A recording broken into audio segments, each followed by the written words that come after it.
راہ ایمان. Don't forget to subscribe our channel. الله الرحمن الرحيم نحمده ونصلي على رسول الكريم أما بعد فأعوذ بالله من الشيطان الرجيم بسم الله الرحمن الرحيم قد أفلح المؤمنون الذين هم في صلاتهم خاشعون صدق الله العظيم. اللهم صل على سيدنا مولانا محمد وعلى آل سيدنا مولانا محمد وبارك وسلم. اللهم صل على سيدنا مولانا محمد وعلى آل سيدنا مولانا محمد وبارك وسلم. اللهم صل على سيدنا مولانا محمد وعلى آل سيدنا مولانا محمد وبارك وسلم.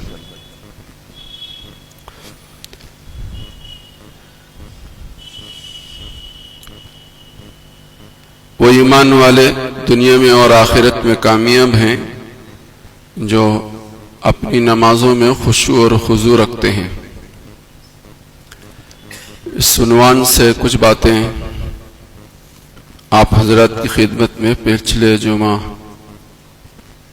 گوش و گزار کی گئی تھی اور یہ بات بتائی گئی تھی کہ نماز کا مقدمہ جو ہے وہ طہارت ہے. طہارت ہماری جس درجے کی ہوگی نمازوں میں اسی درجے کا خشوع اور خضوع پیدا ہوگا. طہارت میں نقص ہوگا تو نمازوں کے خشوع اور خضوع میں بھی نقص ہوگا. اس سلسلے میں بہت اہم باتیں آپ حضرات کے سامنے رکھی گئی تھی. مستقل علماء نے ایمان کے شعبوں پر کتابیں تصنیف فرمائی اور حضرت تھانوی نور اللہ مرقدہ اللہ ان کی قبر کو نور سے بھر دے بڑی ضخیم کتابوں کا خلاصہ لب لباب ایک چھوٹی سی کتاب فروع الایمان کے نام سے لکھا ہے. بہت چھوٹی کتاب ہے, 20-25 روپے کی زیادہ سے زیادہ قیمت ہوگی. فروع الایمان جس میں حضرت نے وہ 77 ایمان کے جو شعبے ہیں اس کو یکجا کیا ہے, اکٹھا کیا ہے, جس کا خلاصہ یہ ہے کہ قلب سے تعلق رکھنے والے مسائل ایمان کے,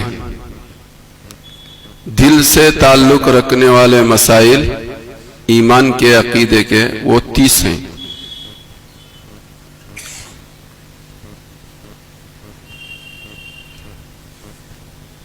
اور زبان سے تعلق رکھنے والے ایمان کے مسائل وہ 7 ہیں. اور بقیہ اعضاء سے تعلق رکھنے والے مسائل ایمان کے فروعات میں وہ 40 ہیں. 30 اور 40 70, زبان سے تعلق رکھنے والے 7 77. یہ ایمان کے کل شعبے ہیں جس پر علماء نے مختلف کتابیں تصنیف کی ہیں. دل سے تعلق رکھنے والے اس کو تو ہم نے نہیں چھڑا ہے, جو 30 ہیں. زبان سے تعلق رکھنے والے وہ 7 ہیں, اس کا بھی ہم نے تذکرہ نہیں کیا ہے. وہ کتاب کا حوالہ میں بتا دیا, ایک صفحے میں نہیں ایک لائن میں وہ سارے چیزوں کو حضرت نے اکٹھا کیا ہے. اعضاء و جوارح سے تعلق رکھنے والے جو مسائل ہیں ایمان کے شعبے جو ہیں ان میں 40 ہیں. 40 میں بنیادی پہلی چیز جو طہارت ہے, پہلی چیز طہارت ہے. اسی طہارت کے تعلق سے پچھلے جمعہ کچھ باتیں آپ حضرات کے گوش و گزار کی گئی تھی اور علماء نے یہ بات لکھی ہے قرآن و حدیث کی روشنی میں. فطرت سلیمہ کے میں سے یہ بات ہے کہ 5 چیزوں کا وہ اہتمام کرتا ہو. جن کی طبیعت میں سلامتی ہے وہ ضرور ان 5 باتوں کا خیال کریں گے. ان میں ایک چیز ہے ختنہ، دوسری چیز ہے زیر ناف بالوں کا صاف کرنا۔ یہ کہاں سے کہاں تک صاف کرنا ایک الگ مسئلہ ہے، اس پر بھی ہماری اور تمہاری جانکاری نہیں ہے۔ اور ایک ہے بغل کے بالوں کو اکھاڑنا۔ آج کل تو کوئی اکھاڑتا نہیں ہے، لیکن افضل تو یہی ہے کہ بالوں کو پکڑ کر نوچنا چاہیے۔ جن کو عادت ہوتی ہے ان کے لیے بہت آسان ہے، عادت کے نہ ہونے کی وجہ سے بغل کے بالوں کا نوچنا جو ہے وہ مشکل ہو جاتا ہے۔ باقی مقصود شریعت کا یہ صفائی ہے۔ اگر کوئی ایک ایک بال پکڑ کر اکھاڑتا ہے بغل کے تو بہت اچھی بات ہے، اس میں اس کی صحت کے بہت سارے فوائد علماء نے اپنے اپنے علم کے مطابق لکھے ہیں۔ بڑے فائدے ہیں جو لاکھوں روپے کی خریداری پر، دواؤں کی اور وٹامنس کی چیزوں کے خریدنے پر اور استعمال کرنے پر وہ فائدے نہیں ملتے جو ان چھوٹے چھوٹے کاموں میں فائدے لکھے ہیں علماء نے۔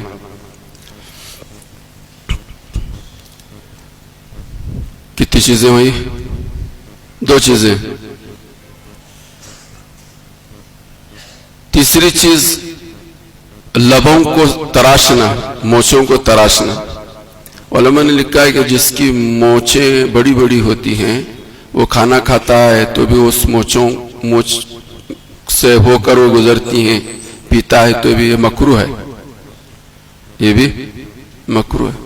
ہاں البتہ کنارے کے بال لمبے ہوں، جیسے حضرت عمر کے تعلق سے منقول ہے، سائٹ کے بال ذرا سے کچھ لمبے ہوں، آج کل تو کوئی نہیں رکھتا ہے، کوئی حرج کی بات نہیں۔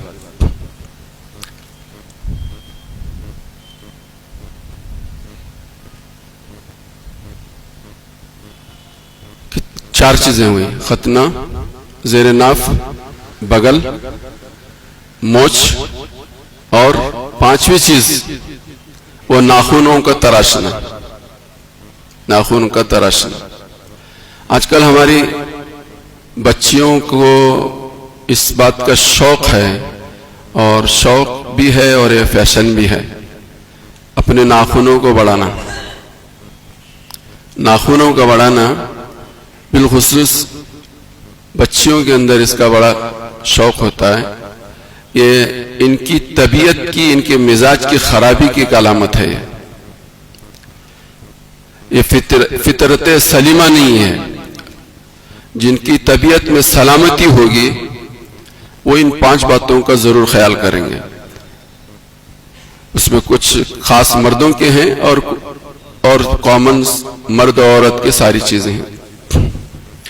تو یہ 5 چیزیں فطرت سلیمہ میں قرآن حدیث میں نقل کی گئی، سارے انبیاء نے اس کا اہتمام کیا ہے، سارے صحابہ، تابعین، تبع تابعین، علماء، صلحاء، ان سب کا اہتمام کرتے ہوئے آئے ہیں، اور یہ طہارت کا ایک حصہ ہے، ایک طہارت کا ایک حصہ ہے۔ حضرت تھانوی نے اس کتاب میں فروع الایمان میں جہاں یہ فطرت سلیمہ کی ان 5 باتوں کو نقل کیا ہے، اس کے بعد ایک حدیث پیش کی ہے۔ اس حدیث کا خلاصہ ہے ترمذی کے حوالے سے وہ روایت پیش کی ہے۔ فرماتے ہیں کہ سرکار مدینہ محمد عربی صلی اللہ علیہ وسلم نے فرمایا کہ اللہ پاک ہے، پاکی کو پسند فرماتے ہیں۔ سو ہمیں اور آپ کو بھی ضروری ہے کہ اپنے گھر کے آنگنوں کو صاف رکھیں، یہ حضور کی تعلیم ہے۔ گھر کے آنگن کو صاف رکھنا، یہ وہ ایمان کا جو 40 ہیں ان میں سے پہلے کا بیان ہو رہا ہے۔ آج کہتے اپنے گھروں کے آنگنوں کو صاف کرنے کا رواج کہاں ہے؟ سب جانتے ہیں، بولنے کی ضرورت نہیں ہے۔ گھر کے آنگن کو صاف رکھنے کی ہدایت حدیث میں دی گئی ہے، اور ایک ایمان کا ایک جزو قرار دیا ہے، اس کو ایک حصہ ہے، یہ ایمان کا ایک شعبہ ہے یہ۔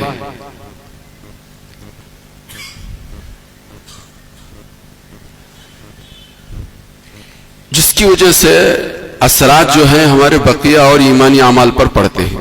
جیسے کہ نماز کے تعلق سے پچھلے جمعہ میں بات آئی اور بار بار اس کا مذاکرہ ہو رہا ہے. تو ہم سب کو ان ساری چیزوں کی جانکاری حاصل کرنا چاہیے، اور ایسی مطالعے میں کتابیں جو چھوٹی چھوٹی ہماری اور آپ کی سہولت کے لیے علماء نے لکھی ہیں، لیکن ہمارے پاس اخبار کے پڑھنے کے لیے اور کیا کہتے ہیں وہ یہ سارے دوسرے رسالے، تفریحی رسالے پڑھنے کے لیے ہمارے بچیوں کے پاس گھر میں اوقات ہوتے ہیں، لیکن یہ جو بنیادی چیزیں جو ہمارے ایمان و اعمال، ہماری دنیا و آخرت کی کامیابی کے تعلق سے جو لکھی گئی ہیں اور ہماری سہولت کے لیے لکھی گئی ہیں، اس کے پڑھنے کا ہمارے یہاں کوئی ذوق اور کوئی شوق اور ہمارا اس کی طرف کوئی توجہ نہیں ہے. اور یہ بات اپنی جگہ اٹل ہے کہ دنیا و آخرت کی کامیابی، مال و دولت کی فراوانی، زندگی کا اطمینان و سکون اطاعت خداوندی سے وابستہ ہے. اطاعت خداوندی سے وابستہ ہے. علماء نے بھی یہ بات لکھی ہے اور حدیث میں بھی یہ بات کئی جگہ منقول ہے کہ تم کسی بھی علاقے کی مسجد کو دیکھو، کسی بھی علاقے کی مسجد کو دیکھو، اس علاقے کے لوگ اس مسجد کو پوری طرح سے آباد کرتے ہیں تو سمجھ لو کہ وہ پورا علاقہ آباد ہے، وہ علاقہ آباد ہے. اگر اس بستی اور اس علاقے کے لوگ مسجد کو آباد کرنے والے بہت کم تعداد میں ہیں، کم فیصد میں ہیں، اور بڑی تعداد جو ہے وہ مسجد کو آباد کرنے سے بے فکروں کی ہے، غافلوں کی ہے، تو سمجھ لو کہ وہ علاقہ بھی برباد ہے، آباد نہیں ہے، وہ علاقہ بھی آباد نہیں ہے. تو ہماری دنیا کی آبادی اور بربادی مسجد سے جڑی ہوئی ہے. ہماری آبادی ہو کیا ہماری بربادی ہو، وہ جڑی ہوئی کہاں سے ہے؟ مسجد سے ہے. 100% لوگ ہمارے جوان، عمر رسیدہ اور 7 سال کے اوپر کے، 10 سال کے اوپر کے، وہ مسجد کو آباد کر رہے ہیں، اور جیسا آباد کرنا چاہ رہے ہیں، کرنا ہے ویسا آباد کر رہے ہیں. سو سمجھ لو کہ اور زیادہ تحقیق کرنے کی ضرورت ہی نہیں، گھر گھر فرد مل کر ان کے حالات کا جائزہ لینے کی ضرورت ہی نہیں. آپ صرف مسجد کی 4 دیواری کا نقشہ دیکھو، 5 وقت کی نماز کی حاضری دیکھو، اور خود ہی مسجد کی 4 دیواری میں بیٹھ کر مسجد کے اطراف میں جتنے مسلمان ہیں ان کا یہاں فیصلہ لکھ لو. اس میں ذرا برابر بھی فرق نہیں ہوگا، بال برابر بھی فرق نہیں ہوگا. کئی مرتبہ میں نے یہ واقعہ آپ حضرات کی خدمت میں سنایا. بنی اسرائیل بہت آباد، سرسبز و شاداب تھے. اللہ نے خوب دولتیں دی، اتنی دولتیں دی، اتنی دولت دی کہ آج تک نہ کسی کو ملی، نہ اس سے پہلے کسی کو ملی، اور نہ قیامت تک کس کو ملے گی. جنت سے برابر دسترخوان اترتا تھا. صبح ایک مرتبہ ہو رہا ہے، شام کو ایک مرتبہ ہو رہا ہے. پکا پکایا کھانا تیار ہو کر من و سلوا آتا تھا اور کھاتے تھے، مزہ کرتے تھے. ایسا تو کسی کو نظامی کسی کا دنیا میں کسی قوم کا نہیں بنا. ایسی اللہ تعالیٰ نے نعمتیں دی، اور ہزاروں کی تعداد میں صرف بنی اسرائیل میں نبی آئے اور کسی قوم میں نہیں آئے. حضرت اسماعیل علیہ السلام کی اولاد میں صرف ایک نبی حضرت محمد رسول اللہ آئے، اور حضرت اسحاق کی اولاد میں جن کو بنی اسرائیل کرتے ہیں ہزاروں نبی آئے. قبیلے کا نبی الگ، بستی کا نبی الگ، صوبے کا نبی الگ، علاقے کا، خاندانوں کا نبی الگ، ہزاروں، ایک وقت میں کئی نبی. دینی اور دنیاوی ساری نعمتوں سے اللہ نے ان کو مالا مال کیا تھا.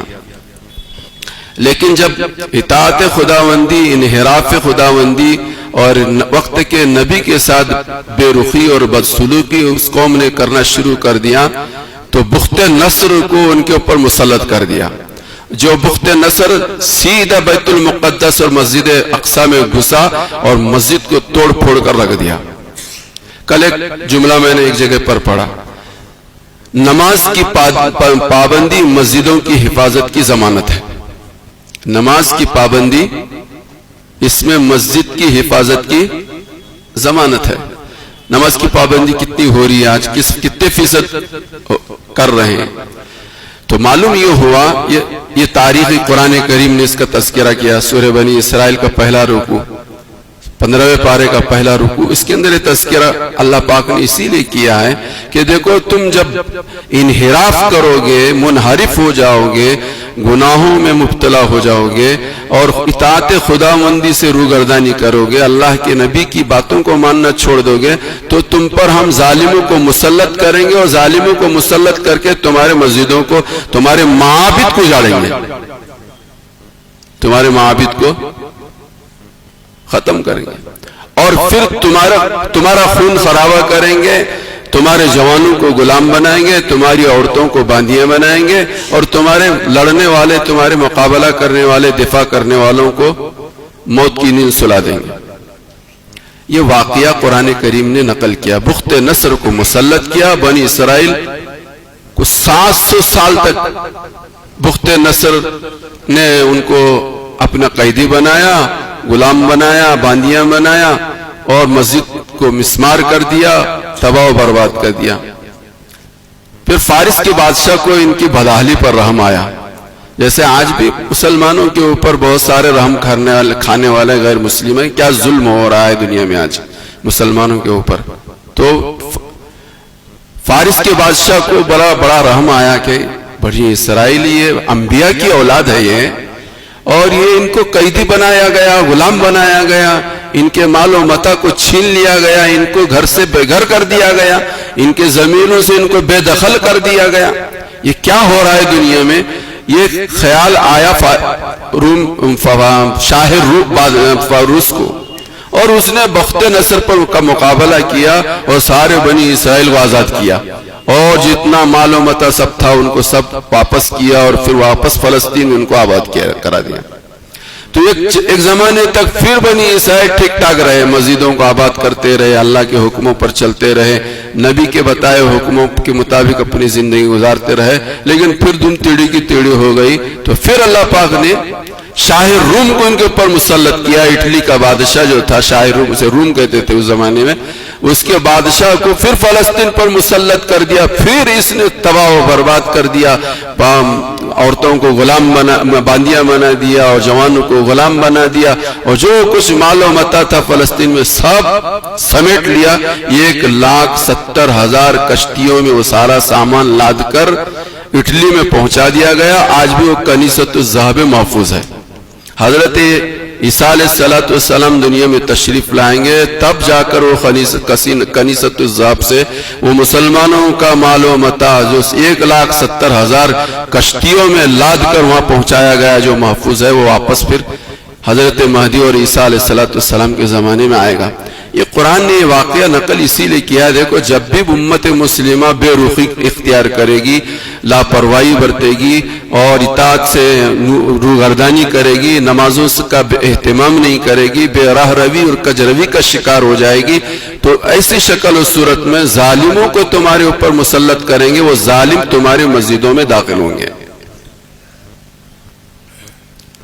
آج شہر کے اندر جو مسائل ہیں ان کے حل کا سب سے پہلا مسئلہ یہ ہے، ان کے حل کی سب سے پہلی شکل یہ صورت یہ ہے کہ آج تو کم از کم ہم مسلمانوں کو اس بات کی فکر کرنی چاہیے کہ ہم 100% طریقے پر مسجدوں میں کم سے کم آنے والے بن جائیں.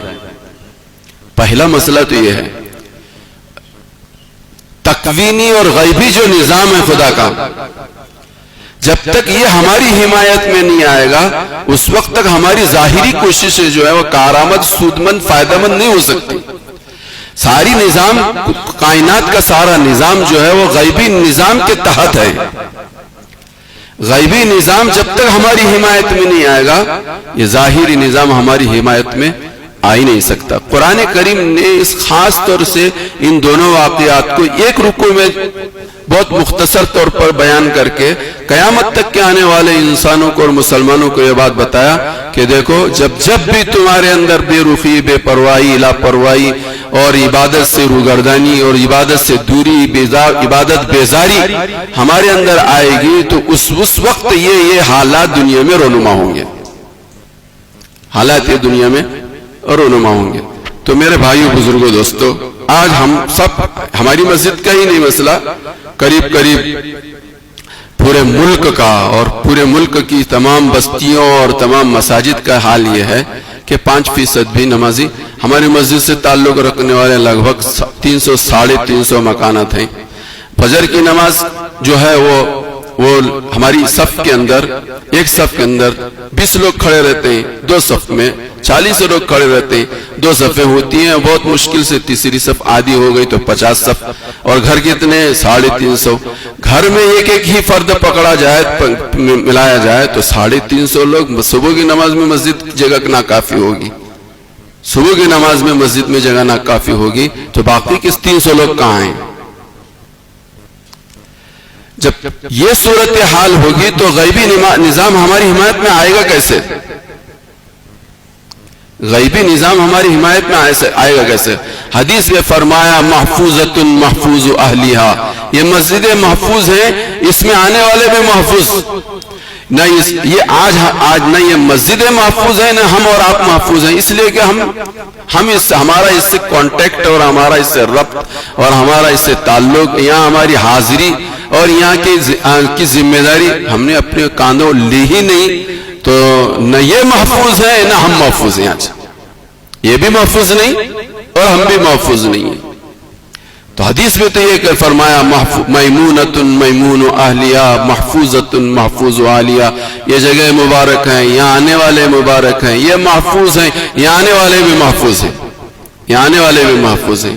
نہ یہ آج محفوظ ہیں نہ یہ مسلمان محفوظ ہیں. اس کی بنیادی وجہ یہی ہے کہ جس کی طرف میں نے اس قرآن کریم کی اس واقعے سے اور حالات سے آپ کو اس کی طرف توجہ دلانے کی کوشش کی ہے کہ اللہ مجھے بھی اور آپ کو بھی سب کو اس بات کی فکر کرنے کی توفیق عطا فرمائے. ضرورت اس بات کی ہے کہ ہم اپنی نمازوں کو، نماز پڑھنے والے اپنی نمازوں کو درست کریں، اور جو لوگ نمازوں سے دور ہیں ان کی حقارت اور ان کی تحقیر اور ان کو کمتر نہیں سمجھنا ہے. ہو سکتا ہے ہماری کہیں یہ 19-20 ہو جائے، لیکن ہو سکتا ہے ان لوگوں میں جو مسجد زور ہیں وہ بیچارے آنے والے دنوں میں یہی دین کے کام آ جائیں، یہی مسلمانوں کے کام آ جائیں، یہی اسلام کے کام آ جائیں، یہ اللہ کے مقبول محبوب بندے بنے، یہی اللہ کے محبوب بندے بنے. آج کی غفلت ہو سکتا ہے وہ آنے والے دنوں میں ان کی بیداری اور ہوشیاری کا ذریعہ اور سبب بنے. بہرحال ضرورت اس بات کی ہے، فکر اس بات کی کرنی ہے کہ تمام حالات جو دنیا میں احادیث میں آتا ہے وہ کہ قرب قیامت میں، اور قرب قیامت کا سلسلہ حضرت عمر کی شہادت سے شروع ہو گیا ہے. روایت کا خلاصہ یہ ہے کہ تموج قوم کموج البحر، تموج کموج البحر، دنیا میں حالات اور فتنے ایسے آئیں گے جیسے کہ سمندر میں موجیں آتی رہتی. ایک موج ہے، اس کی ایک لاٹ ہے، اس کے پیچھے سے دوسری لاٹ ہے، اس کے پیچھے تیسری، اور سلسلہ چلتا ہی رہتا ہے. دن ہو کیا رات ہو، بلکہ رات میں تو اور زیادہ بڑھتا ہے. دیکھنے والے تو دن میں دیکھ لیتے ہیں، رات میں تو اور زیادہ بڑھتا ہے. یہ سمندر کی موجوں کی طرح سے یہ سلسلہ فتنوں کا دنیا میں رونما ہوتا رہے گا، اور حضرت عیسیٰ علیہ السلام کے زمانے تک ہوتا رہے گا، یہ بند نہیں ہوگا. اور اس سلسلہ شروع ہوا حضرت عمر کی شہادت سے. حضرت عمر رضی اللہ تعالیٰ عنہ جب تک دنیا میں تھے یہ فتنوں کا دروازہ بند تھا. حضرت عمر کو شہید کیا گیا، اس وقت سے یہ فتنہ چل رہا ہے، اور حضرت عیسیٰ علیہ السلام کی دنیا میں تشریف لانے تک یہ حالات آتے رہیں گے. ان حالات کے سد باب کے لیے یہی ہے کہ ہم سب جو ہیں اللہ کی طرف متوجہ ہو جائیں، اور متوجہ ہونے میں سب سے پہلا عمل یہ ہے کہ طہارت کا پورا پاس و لحاظ رکھتے ہوئے ہم نمازوں کا اہتمام کرنے والے بنے. گھر کا ہر فرد نماز پڑھ رہا ہو. نماز کی بڑی فضیلتیں ہیں. علماء نے بات لکھی، حدیث میں بات آتی ہے کہ 19-20 تو ہر ایک آدمی سے ہوتا رہتا ہے. یہی نماز اس کے لیے کفارہ ہے. نماز جو ہے ان الحسنات یذہبن السیئات، نیکیاں جو ہیں وہ گناہوں کو ختم کر دیتی ہیں. تو نیکیوں میں سب سے بڑی نیکی جو ہے نماز ہے. اس نماز کے اہتمام کی وجہ سے انشاءاللہ حالات جو ہیں سنوریں گے، بنیں گے، حمایت میں ہوں گے، غیبی نظام ہماری اور تمہاری حمایت میں ہوگا۔ اس کے علاوہ دوسرا اور راستہ سبب کے طور پر اپنی جگہ پر ہے، لیکن اس راستے کے بغیر وہ راستہ ہمارے لئے کارآمد اور سودمند نہیں ہو سکتا۔ اس لئے آپ حضرات سے بہت ہی مؤدبانہ گزارش ہے کہ گھر کا ہر فرد، جوان ہو، عمر والا ہو، ان پڑھ ہو، پڑھا لکھا ہو، صاحب ثروت ہو، غریب ہو، کسی بھی پوزیشن کا کوئی بھی کیوں نہ آدمی ہو، ہر ایک کا تعلق اللہ کے گھر سے ہونا چاہیے اور بڑے اہتمام کے ساتھ ہونا چاہیے، باجماعت نماز کا اہتمام ہونا چاہیے، اور پھر اللہ پاک سے ہماری دعاؤں میں بھی ہوتی رہے تو انشاءاللہ حالات بہتر ہوں گے۔